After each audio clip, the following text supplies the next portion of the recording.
Every story has a turning point, a moment when everything changes. The turning point. I was folding laundry when my phone rang. The screen said school office, and my heart immediately dropped. "Mrs. Thompson?" the woman said. "We found your daughter crying in the bathroom today. She says she's being bullied." Bullied. The word hit me like a punch in the stomach. Olivia wasn't the kind of kid to cry easily. She'd always been independent, quiet, self-contained. But when I picked her up, she looked like a shadow of herself. Pale, eyes puffy, shoulders hunched like she wanted to disappear into the seat. I didn't ask questions in the car. I just reached over and held her hand. She pulled away. At home, she went straight to her room, locked the door. I stood outside for a while, debating whether to push or give her space. In the end, I slid a note under the door. "I'm here when you're ready." She didn't come out for dinner. That night, I sat at the kitchen table scrolling through parenting blogs, reading articles about how to handle bullying. Listen without judgment. Make them feel safe. Avoid overreacting. But how do you not overreact when your child is hurting? The next morning, Olivia barely said a word. She pulled her hoodie over her head and stared out the window all through breakfast. Her cereal sat untouched. When I asked if she wanted to stay home, she shook her head once and grabbed her backpack. At school drop-off, I watched her walk toward the building, shoulders stiff, eyes on the ground. I felt useless, powerless, furious. I called the principal that afternoon. "I want names," I said. "I want to know who's doing this to her."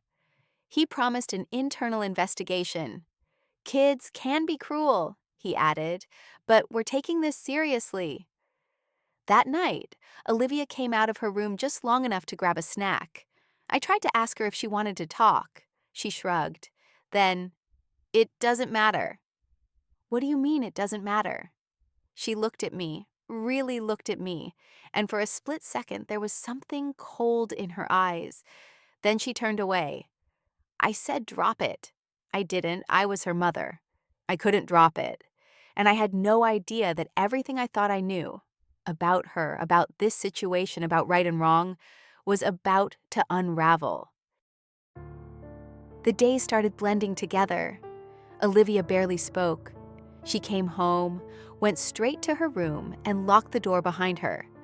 No music, no laughter, not even the occasional humming I used to hear when she was doing homework. Something had shut off inside her. At dinner, she'd pick at her food. No appetite. I tried making her favorite, baked mac and cheese with garlic breadcrumbs. She took 2 bites, mumbled a thanks, and left the table before I could even ask how her day was. I wanted to believe it was just a rough patch. Puberty, hormones, maybe even social anxiety. But the pit in my stomach told me it was more than that. I found myself watching her constantly, listening at her door, hoping to catch a glimpse of who she was when I wasn't in the room. One evening, I heard crying, muffled, sharp gasps behind the bathroom door. I stood there, frozen, hand hovering just inches from the handle. But I didn't go in. I was afraid of what I might hear. Later that night, I tried to talk to my husband about it. "She's going through something," I said. "It's not just a phase, I think it's serious." He looked up from his tablet, frowning. "She's a teenager, Sarah. This is what they do. Withdraw, push boundaries, it's normal." "Being bullied isn't normal?" He sighed. "Did she actually say someone's hurting her? Or are we just assuming?" That hit me, because she hadn't said names. No details, no specifics, just tears and silence. "I don't know," I admitted, "but something's wrong, I feel it." The next day, I picked up her laundry from the floor and noticed something odd. Her school uniform blouse, the one she wore twice last week, had ink scribbled faintly across the inside of the collar, almost invisible, like someone had tried to scrub it off. I held it up to the light. One word. Fake. My chest tightened. Who had written it? Another student? Herself? That night, I stood in the hallway staring at her closed door again. I've been doing that a lot lately. Then I did something I hadn't done since she was 10. I opened the door without knocking.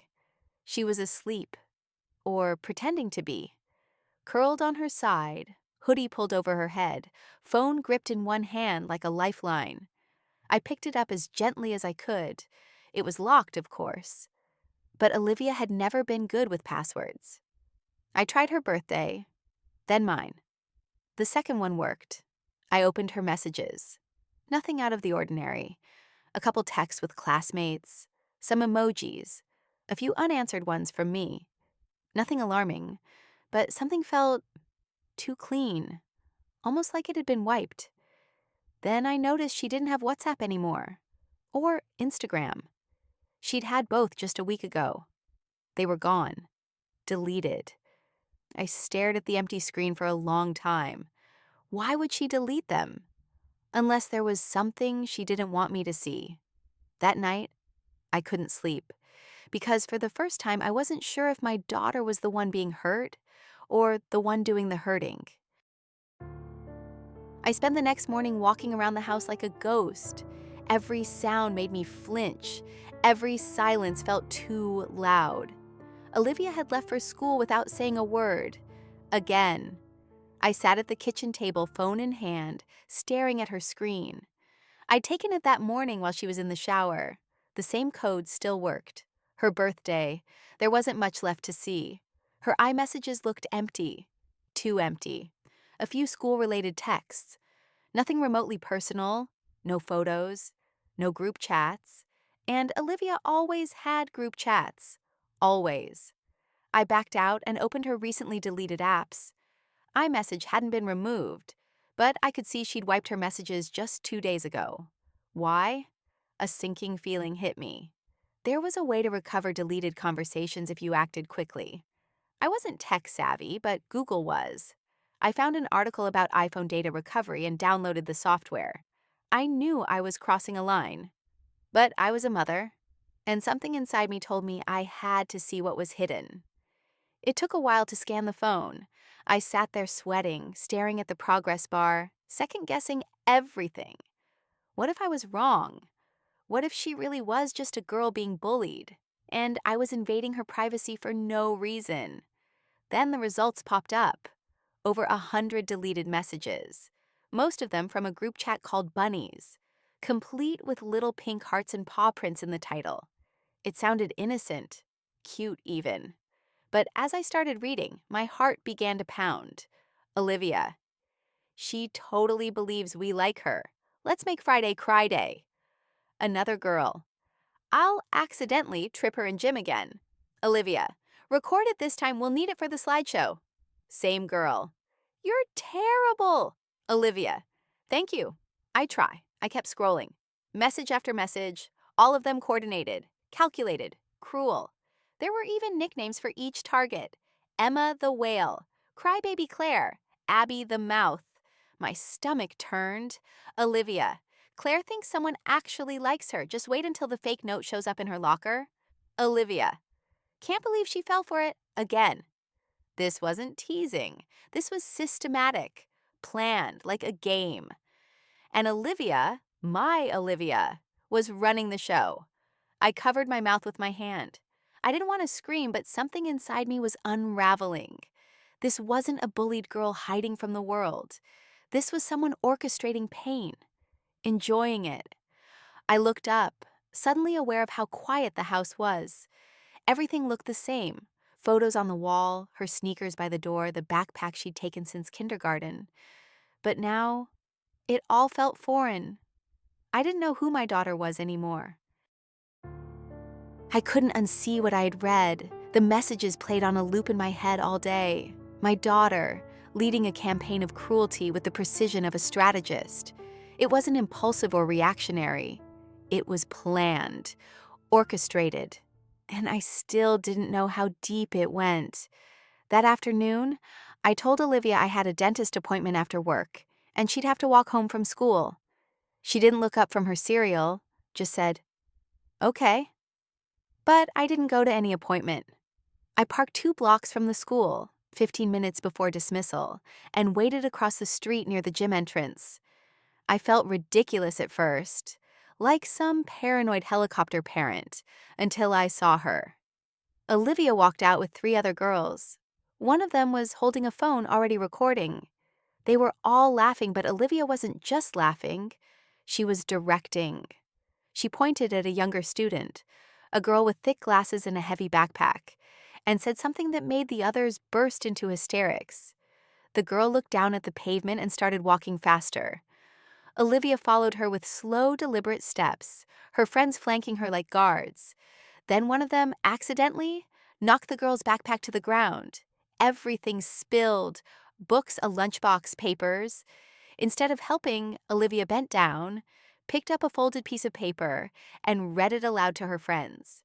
They laughed again. The girl tried to snatch it back, but Olivia held it over her head like a trophy. I felt sick.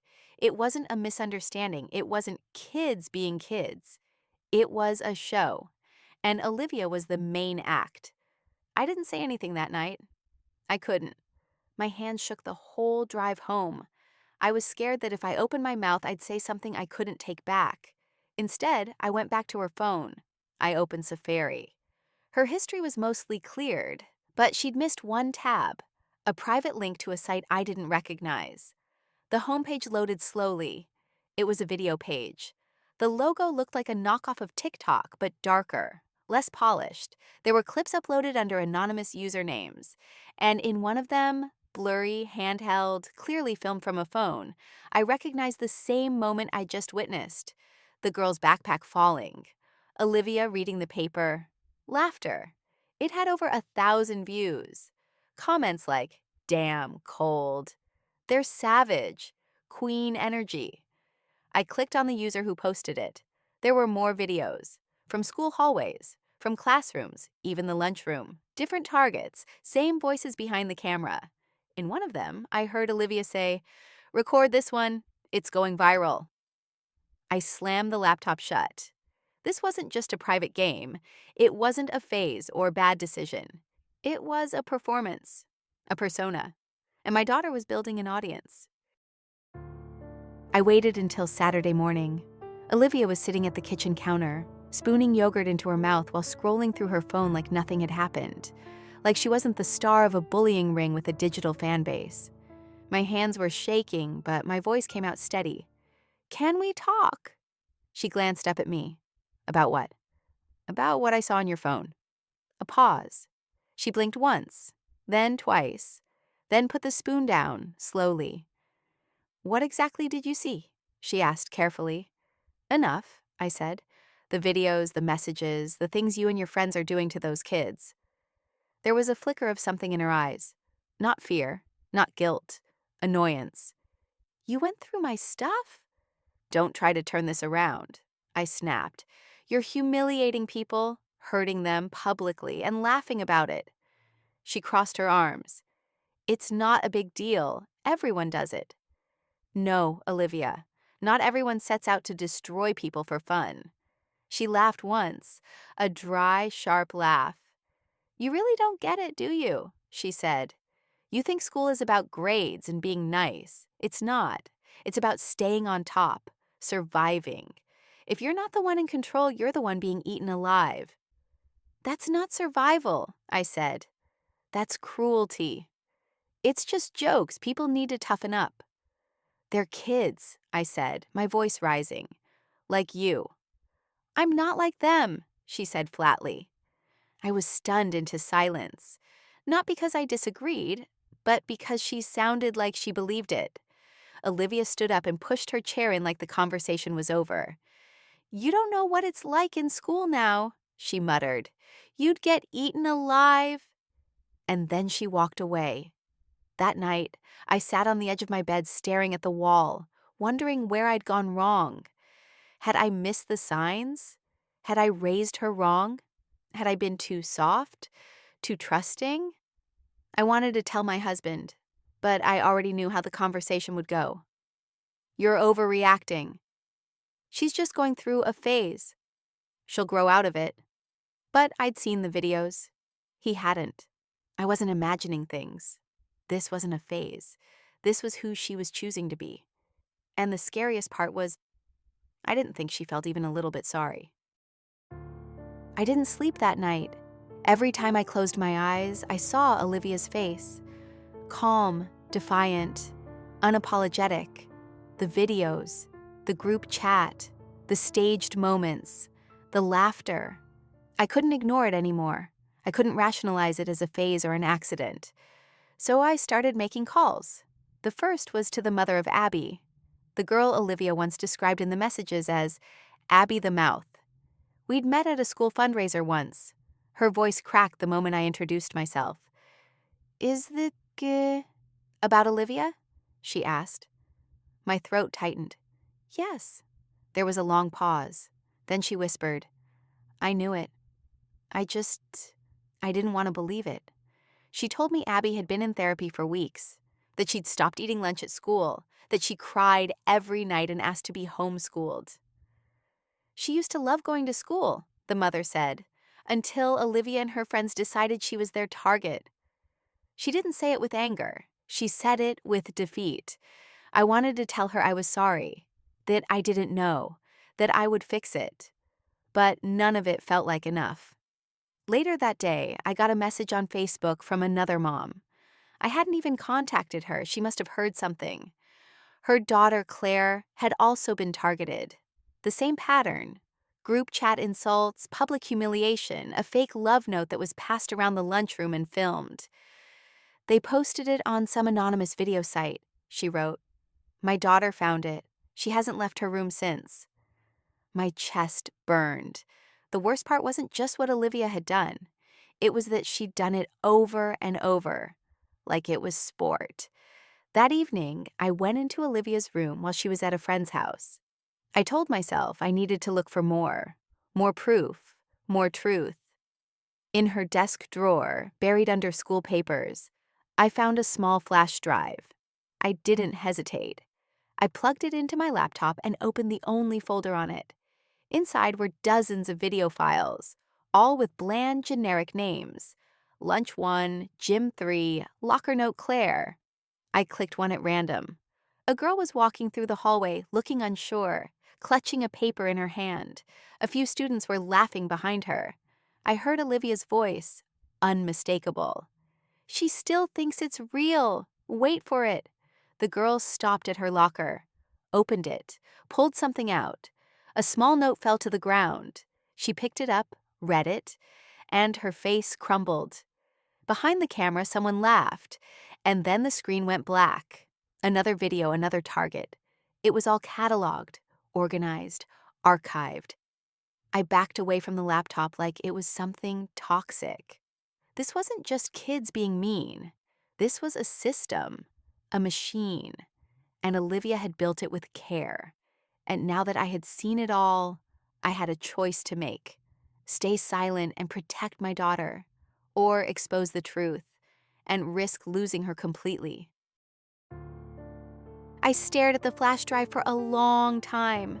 Holding it in my hand felt like holding a loaded weapon, not just against Olivia, but against the version of myself I'd clung to all these years. The mother who believed her daughter was good. The mother who thought love could fix anything. But this wasn't a mistake. This was a pattern, a system, a choice. And I couldn't ignore it anymore. I thought about going to my husband first. But I knew what he'd say. He'd want to protect her. He'd tell me not to overreact, to handle it privately, to keep the family intact. But what about the families of those other girls? So I got in my car and drove straight to the school. I didn't call. I didn't ask for an appointment. I walked into the front office with the flash drive in one hand and a folder of printed screenshots in the other. "I need to speak to the principal," I said. The secretary raised an eyebrow but didn't ask questions. She led me to a small office and closed the door behind me. The principal, Mr. Garrison, looked surprised when he saw me. "Mrs. Thompson, is Olivia all right?" I sat down, placed everything on his desk, and said the words that turned my world upside down. "My daughter is the one behind the bullying." For a moment, he just blinked. Then, quietly, he reached for the flash drive. I showed him the files, the messages, the videos, the nicknames, the fake notes, the laughter. He didn't say a word, just watched, read, and nodded slowly. "I don't know what the school's policies are," I said, my voice barely above a whisper. "But I can't be silent anymore." He looked at me. "You understand this will have consequences." "I understand," I said, "and I accept them." The next day, Olivia was called to the office. By the time she came home, it had already begun. She'd been suspended pending investigation. Her teachers had been informed. Parents were talking. And the Bunnies group had gone radio silent. That evening, my husband confronted me. "You went behind my back?" he snapped. "You couldn't talk to me first?" "I tried," I said, "but you didn't want to see it. She's our daughter. She's hurting people. She's a child." "No," I said, "she's a leader, and she used that to do damage." He didn't speak to me the rest of the night, and then came the messages. Not from strangers, from other parents. Some were supportive. Quiet thank yous from mothers who had also suspected something but had no proof. Others were vicious. "You betrayed your own child. Monster of a mother. Why didn't you handle this privately?" I didn't respond to any of them, because I already felt like I'd lost everything. Olivia refused to come out of her room. She barely looked at me. When she finally spoke, it was only once and with ice in her voice. "I hope you're proud of yourself."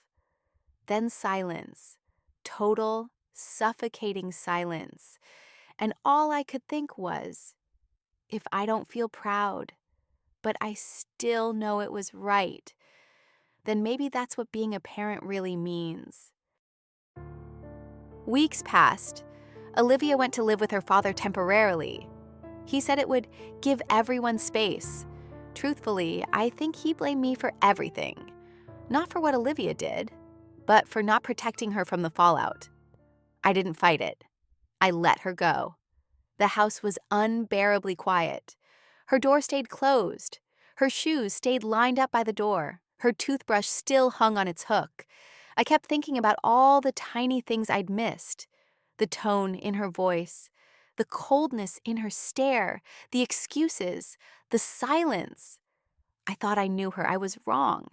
I had imagined that if I did the right thing, I'd feel relief or strength. But all I felt was grief. Not just for the daughter I lost, but for the mother I thought I was. Then one day, a plain white envelope arrived in the mail. No return address, just my name written in Olivia's handwriting. I sat with it in my hands for a long time before opening it. Inside was a single page, neat, measured, no scribbles or second thoughts. She'd chosen every word. "I'm doing okay. The new school is nice. Smaller. Fewer rules, which is fun. Most of the teachers are fine. Some are clueless. People here are easier to figure out. No one really watches too closely. Already found a couple girls who remind me of home. I think we'll get along just fine." Then one more line, written at the very bottom, just above her name. "Already found a new school. Hope it'll be just as fun."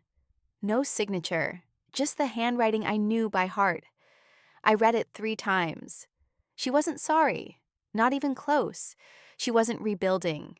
She was repeating, starting again, with new faces, new targets, new games. And she wanted me to know. Not directly, not as a threat, not even as a plea, just as a quiet message. "You didn't stop me. You just pressed pause."